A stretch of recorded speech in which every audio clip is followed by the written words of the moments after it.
millionaire. I'm a young money millionaire, tougher than Nigerian hair. Okay, it's to me. You're still there? Great. I've waited so long, I'm nervous for the first time in my life.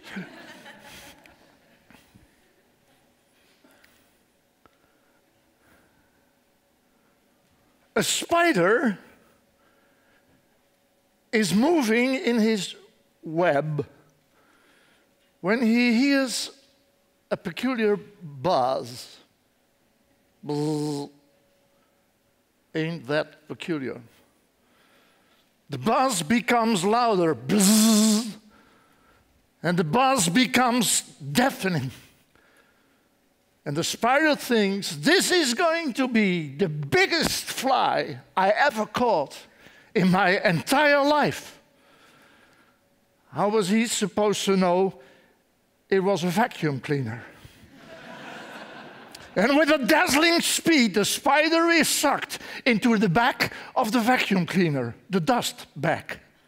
For dust thou art, and to dust thou returneth.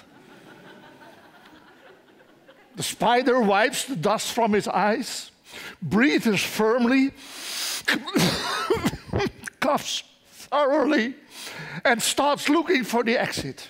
By touch, he stumbles, he bangs his head, he falls, he picks himself up and walks on. And all of a sudden, he finds himself in a tube, surrounded with a vague memory of fresh air and a small glimmer of light. Light, which reminds him of spinning webs and catching flies. He increases his speed and the light becomes brighter. And the air becomes fresher. Instinctively, he starts running and the light becomes even brighter and the air becomes even fresher. And then suddenly he realizes this must be the way out. He spurts, and when he is almost there, blinded by the light, he hears a deafening click. And with a dazzling speed, he is sucked back into the dust bag again.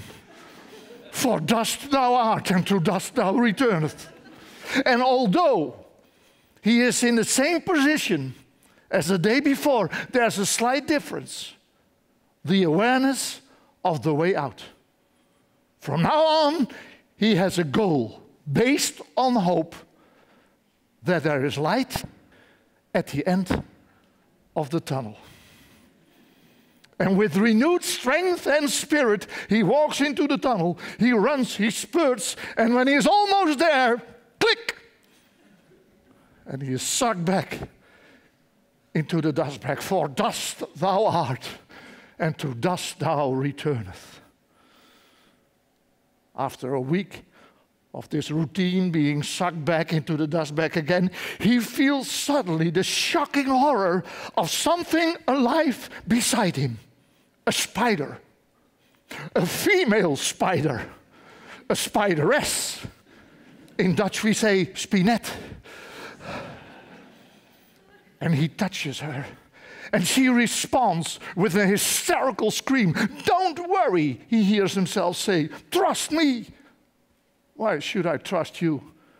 She responds firmly. Because I know the way out.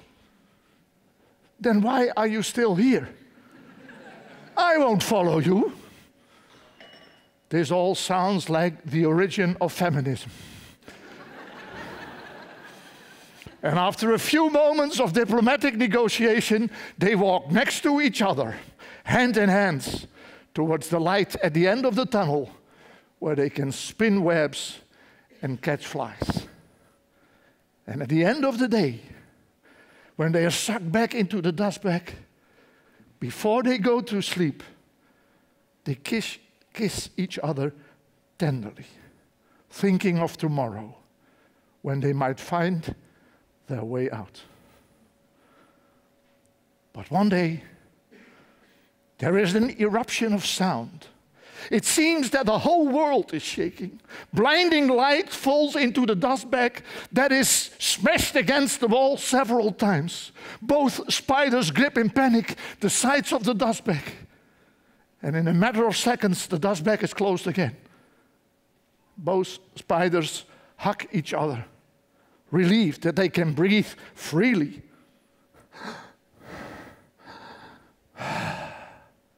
Most dust has disappeared, and there is room for everyone, so they decide to start a family.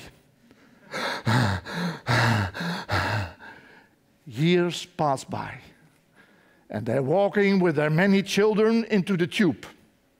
Mother is caring, father is daring, and the children are wearing onwards to the end of the tunnel where they can spin webs and catch flies. And every evening before they go to sleep, father counts his children and tells a story about an eruption of sound when it seems that the whole world is shaking and blinding lights fall into a dust bag that is smashed repeatedly against the wall. And how they survived by gripping the sides of the dust bag and held on for dear life. And he warns his children, whenever this happens again, all is asked from their ability to hold on.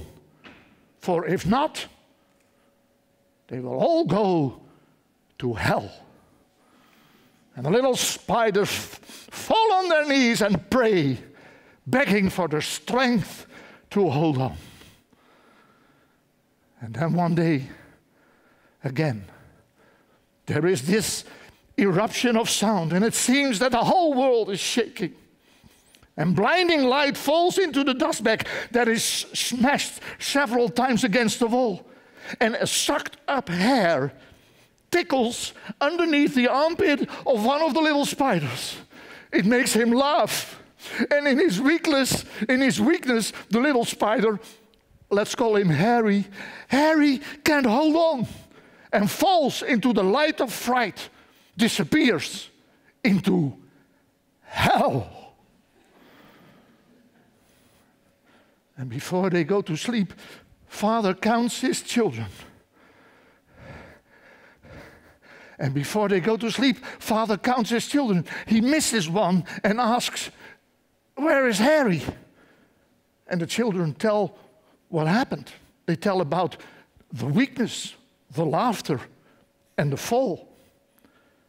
And the father says, let it be a lesson to all of you. Never laugh, otherwise you will go to hell. You will go to hell. You too. Days go by. And one evening before they go to sleep, father counts his children, and to his surprise, he finds out that Harry is back. And father asks, "What are you doing here?" "I'm sucked up again." "But you're supposed to be in hell." "There is no hell out there. The light of hell is the same light as the light at the end of the tunnel. We're living in a dust bag. All we got to do is release and let it go. And then we float into the light where we can spin webs and catch flies." And the father puts a hand on Harry's mouth and screams in anger, "Don't listen to him. It's a lie. It's lies. These are cheap Eastern philosophies. If we all start thinking like this, we never will reach the end of the tunnel." And yet it's true, the little spider persists. "Are you sure?" his father asks. "Yeah, definitely sure." "Then I will take care that you can't hold on the next time." And he bites off all the legs of Harry, the little spider. And after a couple of weeks, there's another eruption of sound, and it seems the whole world is shaking. Blinding light falls into the dust bag that is smashed repeatedly against the wall. And that poor little spider Harry has no legs to hold on. And for the second time, he disappears into what some people say is hell. But again, Harry, the little legless spider, is sucked up. and says, and yet it's true, there is no hell. The old man is victim of tunnel vision. And the father blames himself. Stupid! I should have bitten off his tongue in the first place. And in a fit of democratic populism, he asks his children to raise their legs if they think their little brother is right, which they all do, for the last time, leaving their father no other option than biting them all off. So when a week later, there is another eruption of sound, and it seems that the whole world is shaking, and blinding light falls into the dust bag, which is smashed repeatedly against the wall. All the little spiders can't hold on, and they all float into the light, where you can spin webs and catch flies, if you had any legs to do so. And in the dust bag of the vacuum cleaner, convicted of having done the best he could to raise his children, remains the old conservative father. For dust thou art, and to dust thou returneth. Thank you.